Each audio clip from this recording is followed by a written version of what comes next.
Halo, selamat pagi, jemaat yang dikasihi Tuhan, Shalom. Semoga semua dalam keadaan semangat dan sukacita menyambut hari ini.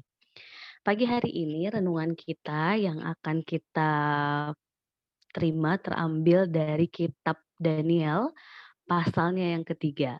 Kitab Daniel pasalnya yang ketiga. Kita pasti sudah tidak asing dengan kisah dari Daniel ini ya Bapak Ibu terkasih dan teman-teman pemuda. Dan selalu menarik untuk kita dalami kembali, untuk kita renungkan kembali karena kita tahu sendiri salah satu bagian dari kisah Daniel yang relevan dengan kehidupan zaman sekarang dari dalam dunia pekerjaan, pelayanan, masyarakat dimanapun kita berada, ada orang-orang yang pasti punya pikiran jahat atau iri atau buruk yang kadang menempatkan kita pada situasi yang sulit dengan peraturan-peraturan yang dibuat-buat agar kita bisa terpuruk ataupun kita bisa jatuh atau bisa dikenakan sesuatu yang sanksi yang berat gitu ya. Dan bagi anak-anak Tuhan, hal ini seharusnya bukan menjadi sebuah kegelisahan ataupun menjadi sebuah keresahan. Karena kisah Daniel yang kita baca di pasal 3 hari ini ingin meneguhkan dan menguatkan kita di bagian ketika kita tetap mengandalkan Tuhan dalam segala hal yang kita kerjakan, apa yang akan terjadi. Kita lihat kisah di pasal 3 ini nanti boleh disempatkan dibaca secara pribadi.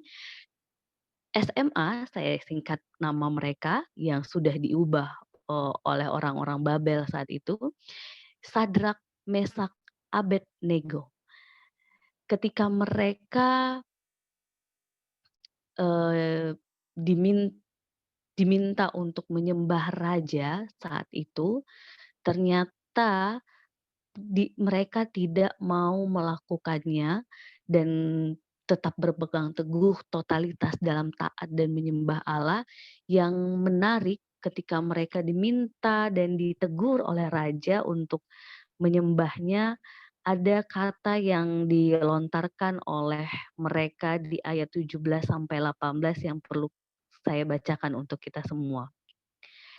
Jika Allah kami yang kami puja sanggup melepaskan kami, maka Ia akan melepaskan kami dari perapian yang menyala-nyala itu dan dari dalam tanganmu ya Raja. Tetapi seandainya tidak, hendaklah tuanku mengetahui ya Raja bahwa kami tidak akan memuja dewa tuanku dan tidak akan menyembah patung emas yang tuanku dirikan itu.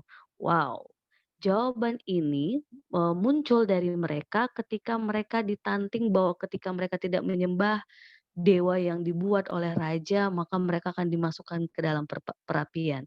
Perhatikan jemaat yang dikasihi Tuhan, jawaban mereka, mereka tetap akan menyembah Tuhan ketika Tuhan Allah itu bertindak ataupun tidak bertindak.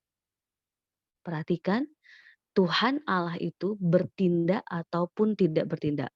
Jika mereka ditolong, segala puji bagi Tuhan. Jikapun tidak, raja harus tahu mereka tetap menyembah Tuhan mereka, bukan dewa dari raja itu. Di sini ada totalitas yang luar biasa yang diteladankan oleh Sadrak, Mesak, Abednego bagi setiap kita orang beriman.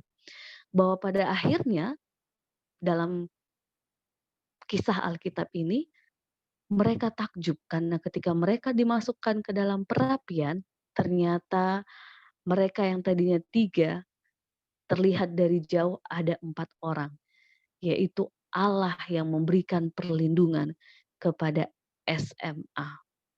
Dan sang raja sendiri pun melihat dengan matanya, wow, benar, mereka tidak terbakar sedikit pun sehelai rambutnya, mereka baik-baik saja, namun justru ada satu sosok yang ada di tengah-tengah mereka dan itulah Allah kita yang luar biasa yang melindungi mereka pada saat itu.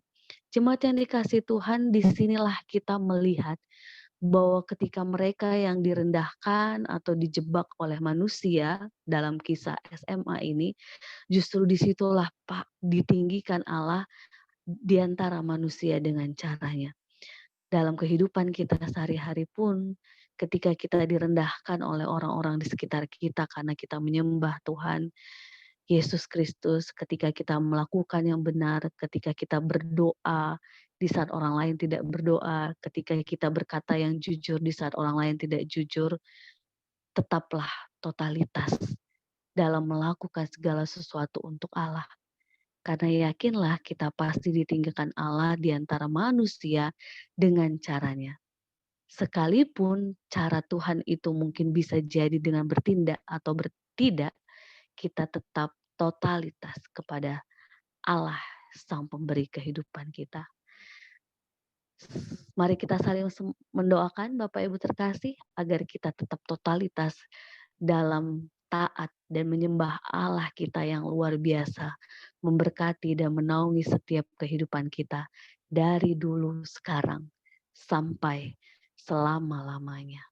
Tuhan memberkati kita, Tuhan menolong kita. Amin.